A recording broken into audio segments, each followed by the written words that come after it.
warahmatullahi wabarakatuh. Waalaikumsalam warahmatullahi wabarakatuh. Sebelum kita mulai, silakan Fikran dipimpin dulu doanya. Teman-teman, sebelum kita belajar, marilah kita berdoa. Berdoa dimulai. Kalau selesai. Langsung dulu ya. Untuk kehadirannya bagaimana? Ada yang apa? Atau izin atau sakit? Tiada. Jadi semuanya hadir ya. Ya. Gimana kabarnya hari ini? Baik. Sehat semua ya? Sehat. Alhamdulillah. Jadi di sini sebelum kita materi atau tahapan inti, Ibu ada pertanyaan sedikit mengenai pembahasan yang akan Ibu ajarkan hari ini. Pertanyaan pertama, mengapa kesehatan sistem pernapasan merupakan hal yang penting diperhatikan? Ada yang bisa jawab? Oke, silakan.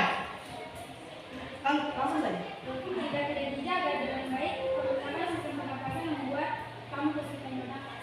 Oke, jadi kalau kita tidak menjaga dengan baik, otomatis kita bisa kerusakan atau kesulitan dalam pernapasan. Otomatis ini berkaitan dengan organ pernapasan.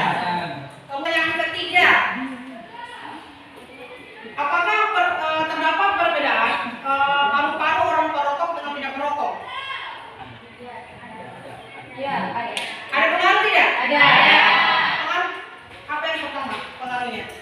Ada pengaruh merokok lebih kecoklatan atau hitam. Nah, kemudian yang tidak perokok warnanya lebih segar.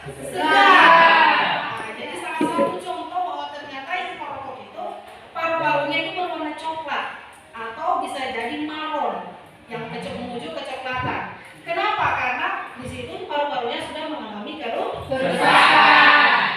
Nah, jadi dari penjelasan tadi, dari pertanyaan tadi, untuk materi hari ini kita membahas tentang gangguan sistem respirasi pada manusia. Penting tidak kalau kita mempelajari materi gangguan pernapasan pada manusia? Penting. Apa pentingnya dan apa manfaatnya? Kita dapat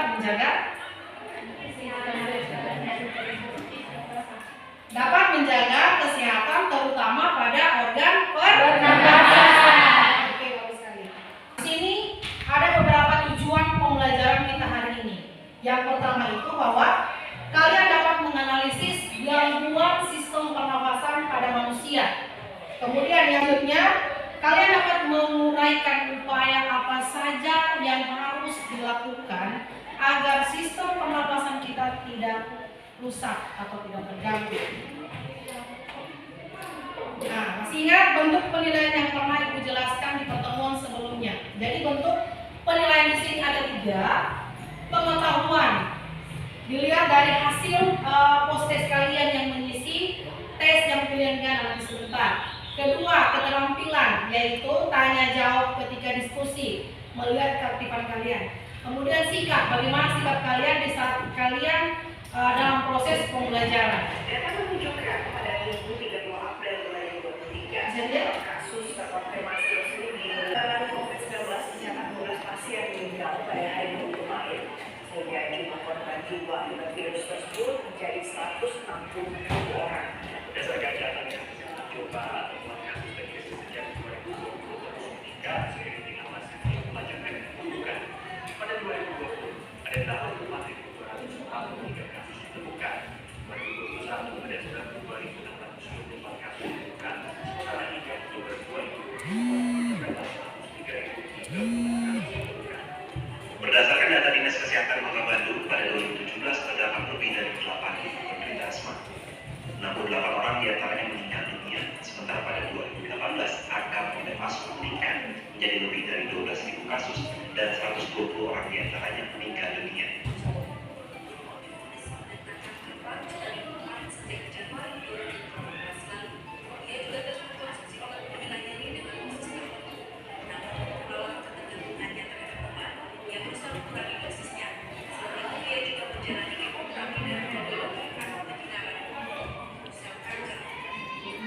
Yang ditampilkan tadi itu adalah kasus-kasus mengenai gangguan sistem pernapasan. Dari tampilan video yang singkat tadi, ada yang mau ditanyakan? Pertama, masalah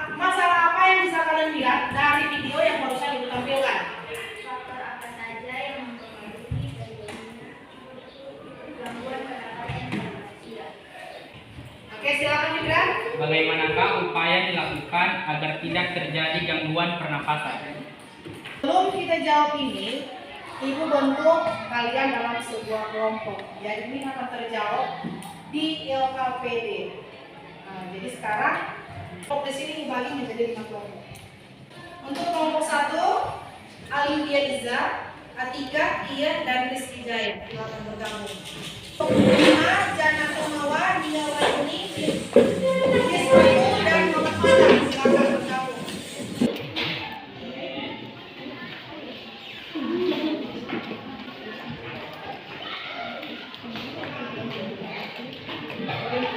Silakan dikerjakan LKPD-nya, dilihat dia punya jawaban yang ada disediakan di bahan ajar.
Lihat soalnya. Silakan.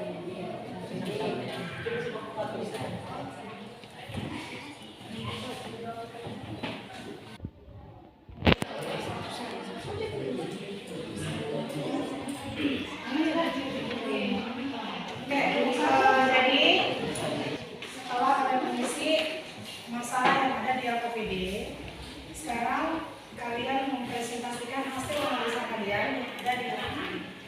Jadi kelompok yang pertama maju atau yang terampil itu adalah kelompok 2. Ibu persilakan.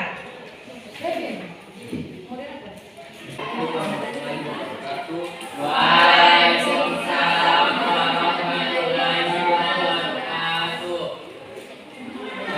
Kedua akan mempresentasikan hasil diskusi kami akan dibacakan oleh Alifah. Kepada Alifah, silakan. Wabarakatuh. Waalaikumsalam warahmatullahi wabarakatuh. Baiklah, yang pertama yaitu bagaimana pendapat Anda tentang hal ini dan analisislah dampak apa saja yang diakibatkan oleh asap rokok bagi kesehatan. Efek dari perokok yang paling pertama merusak organ tubuh akibat asap rokok adalah paru-paru. Asap rokok tersebut terhirup dan masuk ke dalam paru-paru sehingga menyebabkan paru-paru mengalami resiko stroke. Yang kedua ada seberapa besar pengaruh negatif dampak pencemaran udara dari bahaya rokok pada perokok pasif, ibu hamil dan menyusui bagi kesehatan. Pada perokok pasif juga sama berisikonya untuk terkena penyakit jantung seperti perokok aktif. Meski tidak pernah merokok sebelumnya, Anda berisiko mengalami penyakit jantung hingga sekitar 25-30%. Pengaruh ibu hamil, kematian janin, kelahiran prematur, dan gangguan perkembangan janin.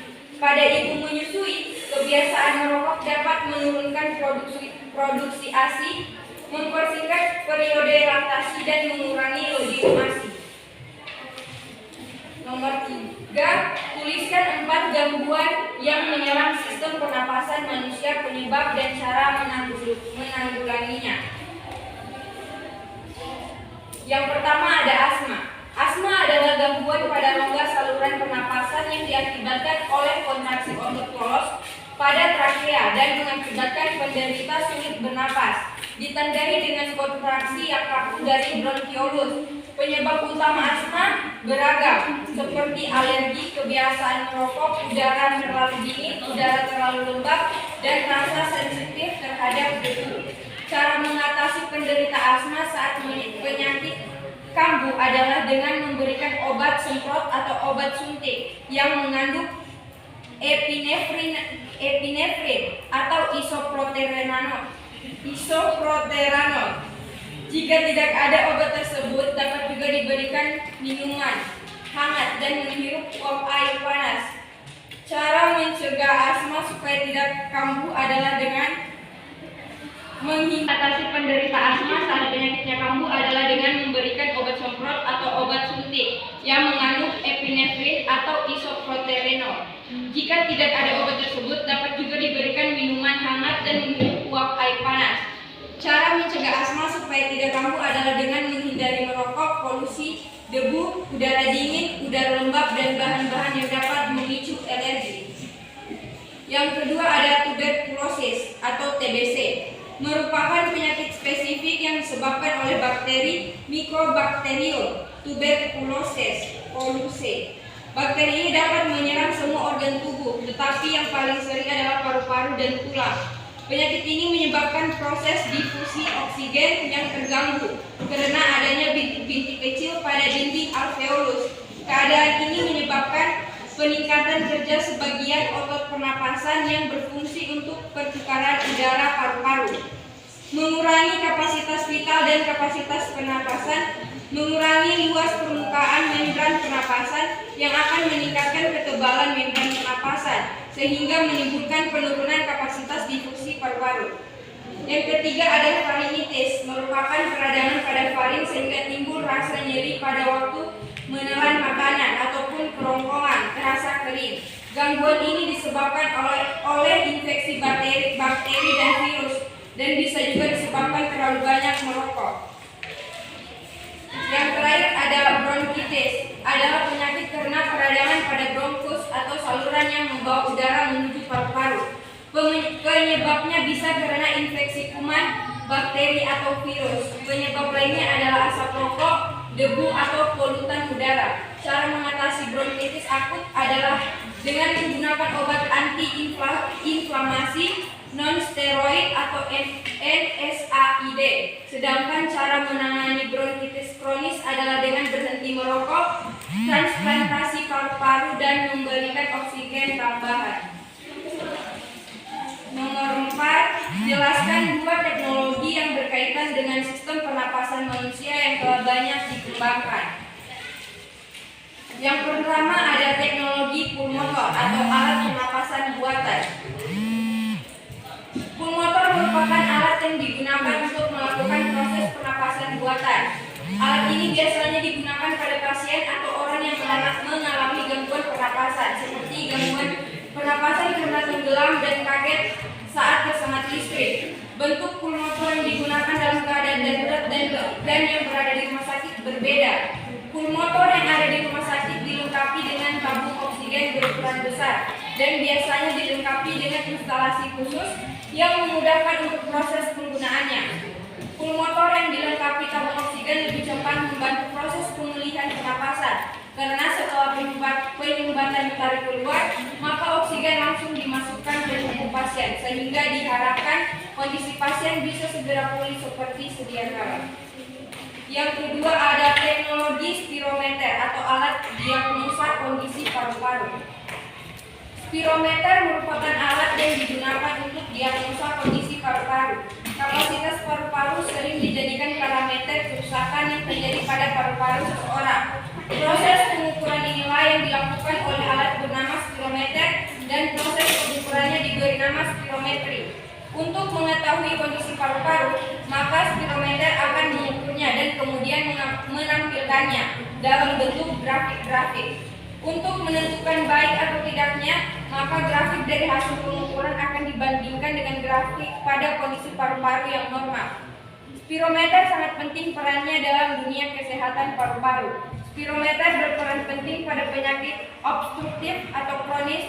Teknologi sistem pernapasan yang satu ini mampu mendiagnosa penyakit, mulai dari pertama kali penyakit itu terdiagnosa hingga selama proses pengobatannya. Yang kelima, ada bagaimana perasaan kalian setelah belajar tentang gangguan sistem pernapasan. Saya merasa senang karena dalam pembelajaran kali ini saya dapat mempelajari tentang gangguan pernapasan, dimulai dari penyebabnya hingga ke cara menanggulanginya, sehingga saya dapat menerapkannya pada kehidupan sehari-hari. Itulah pemaparan dari kelompok kami. Selanjutnya kami akan membuka sesi tanya jawab kepada kelompok yang ingin bertanya. Dipersilakan. Assalamualaikum warahmatullahi wabarakatuh. Waalaikumsalam warahmatullahi Wabarakatuh. Perkenalkan, nama saya Alfiya Izanul Latifah dari kelompok 1 akan mengajukan pertanyaan kepada kelompok 2. Pertanyaannya, bagaimana gangguan seperti pneumonia dapat mempengaruhi fungsi paru-paru dalam sistem respirasi? 3. Assalamualaikum warahmatullahi wabarakatuh. Waalaikumsalam warahmatullahi wabarakatuh. Perkenalkan, saya Muhammad Fikran. Saya dari kelompok 3 akan mengajukan pertanyaan kepada kelompok 2. Pertanyaannya, bagaimana proses difusi oksigen terjadi dalam sistem pernapasan manusia? Pertanyaan dari kelompok pertama, bagaimana gangguan seperti pneumonia dapat mempengaruhi paru-paru. Dan yang kedua itu dari kelompok 3, bagaimana proses difusi oksigen terjadi dalam pernapasan manusia. Silakan para kelompok 2 hingga 20 menit jawaban untuk mencari jawabannya. Untuk kelompok 1, 3, 4, dan 5 silakan juga bisa membantu penyaji. Aku tidak boleh menjawab kepada diri sendiri.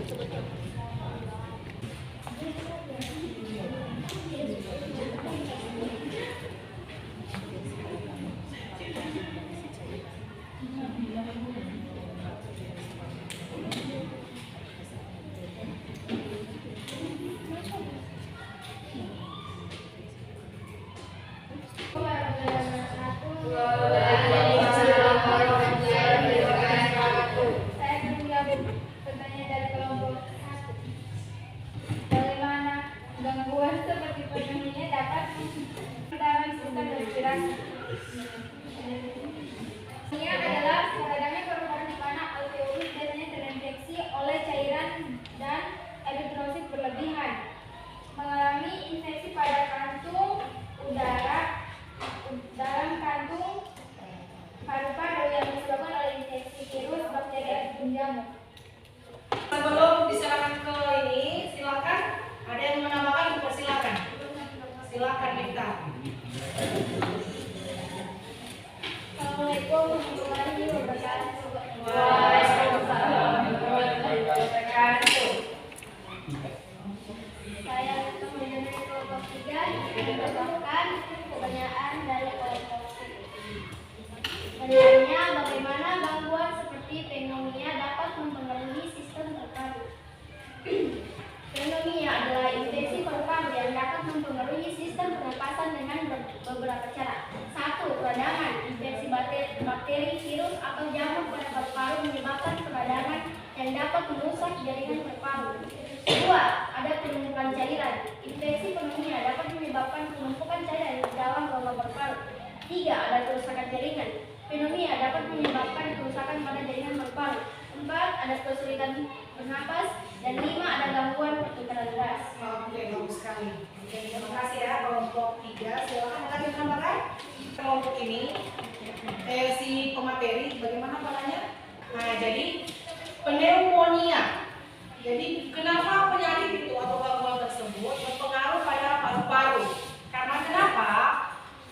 Pneumonia atau gangguan tersebut itu yang sakit atau yang rusak adalah alveolus. Jadi alveolus itu di situ yang paling utama. Karena kenapa? Di situ ada oksigen. Jadi kenapa sampai terjadi pneumonia tadi? Karena infeksinya diakibatkan oleh virus dan bakteri. memenuhi alveolus, maka manusia bisa kesulitan bernafas. Oke, berikan aplaus untuk kita semua. Sudah penyanyi silakan.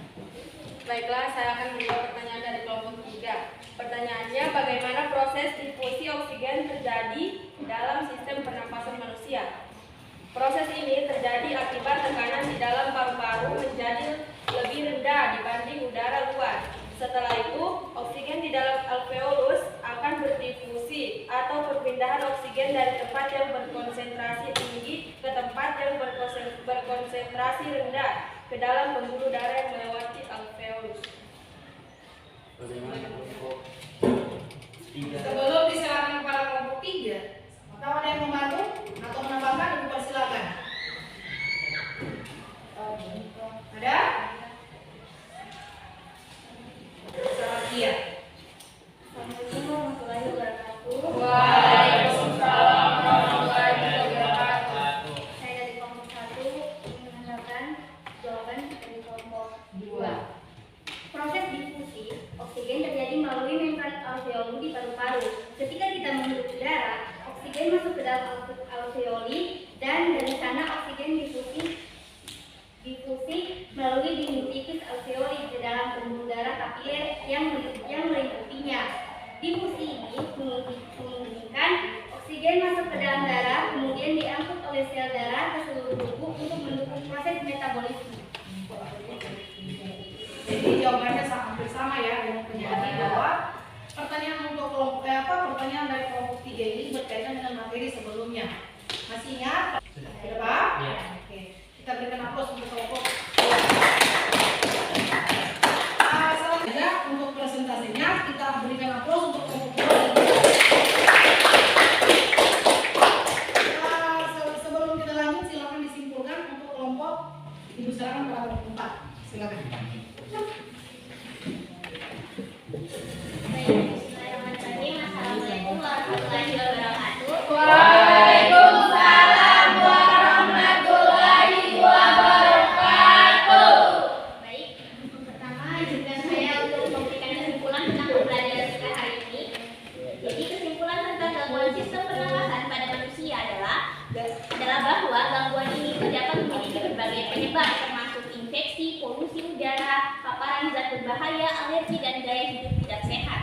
Selain itu, pencegahan juga sangat penting seperti menghindari paparan polusi udara, tidak merokok, menjaga kebersihan lingkungan dan menjalani gaya hidup sehat untuk menjaga kesehatan sistem respirasi. Mungkin hanya itu bisa saya simpulkan, kurang dan lebihnya saya mohon maaf dan terima kasih. Terima kasih pada kelompok 4. Ibu tambahkan lagi ya. Iya. Nah, jadi untuk gangguan pernapasan pada manusia itu banyak. Salah satunya asma, pneumonia yang sudah kalian jelaskan tadi, astikfi, kemudian apalagi kanker paru, TBC, orang bilang itu tidak bisa sembuh. Jadi TBC itu bisa sembuh dalam jangka waktu pengobatannya selama 6 bulan. Nah, bronkitis, sudah namanya bronkitis berarti menyerang bronkus. Kemudian teknologi yang berkaitan dengan pernapasan manusia, sistem pernapasan manusia. Yang pertama itu adalah pulmonotor yang digunakan ketika ada seseorang yang tenggelam. Alat itulah yang akan digunakan. Kemudian apalagi ada yang dikenal dengan selang pernapasan, yang biasa digunakan ketika kita dirawat inap di rumah sakit. Tapi ini hanya kriteria penyakit tertentu. Yang tertentu pernah lihat? Kemudian apalagi ada yang namanya spirometer, mengukur kondisi paru-paru dengan melihat grafik, membandingkan grafik paru-paru sakit dengan yang normal. Kemudian upaya agar kita tidak terdampak atau tidak memiliki penyakit gangguan pernapasan. Yang pertama, pola hidup sehat, makan bergizi, sering berolahraga. Yang paling penting, jauhi polusi dengan menggunakan masker. Jangan merokok. Jadi, kalau ada pacarnya yang merokok, jangan dekati. Nah, jadi itulah kesimpulan untuk materi hari ini. Sebelum kita tutup, Ibu ada pertanyaan sedikit mengenai refleksi pembelajaran hari ini ya. Pertanyaannya hanya 5. Ibu kasih waktu waktu sekitar 2 menit dari sekarang.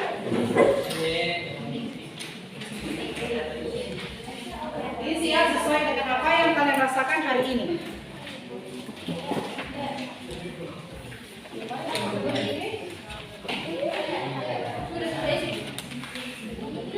Ya, supaya ini tolak ukur nanti. Apa yang telah kamu pahami setelah mengikuti pelajaran hari ini? Kemudian hal apa yang kamu sukai pada pembelajaran hari ini? Apa yang Anda dapat memahami penjelasan materi yang saya berikan ini biar diberikan. Yang keempat, apakah Anda telah menguasai seluruh materi pembelajaran yang telah dilakukan? Jika belum, materi mana yang belum dikuasai? Apa harapan kamu terhadap pembelajaran hari ini?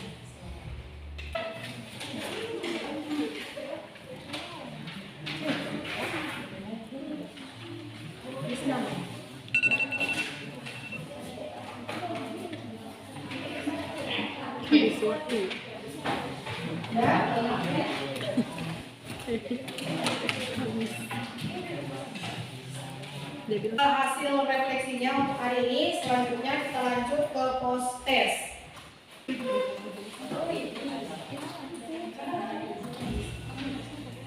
Jangan lupa tulis nama ya.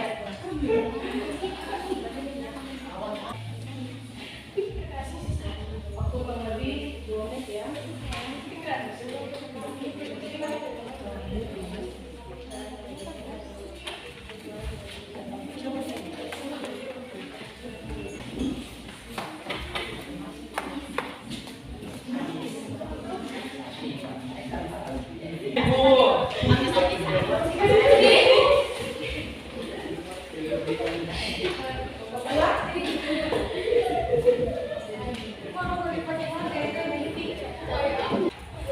Apa yang pesan moral yang bisa kita ambil dari pembelajaran hari ini? Pesan moralnya yaitu jauhi rokok. Dan jauhi karena rokok merupakan salah satu polusi yang dapat mencemari lingkungan. Nah, karena kalian sudah mengetahui tadi kan, baik dia punya gangguan, teknologi yang membantu pernapasan maupun dia punya upaya. Pesan moralnya untuk kita, berarti kita selalunya menjaga kita punya organ pernapasan agar supaya kita tidak mengidap penyakit asma, tidak mengidap penyakit kanker paru-paru, TBC, dan berbagai macam gangguan pernapasan lainnya. Kemudian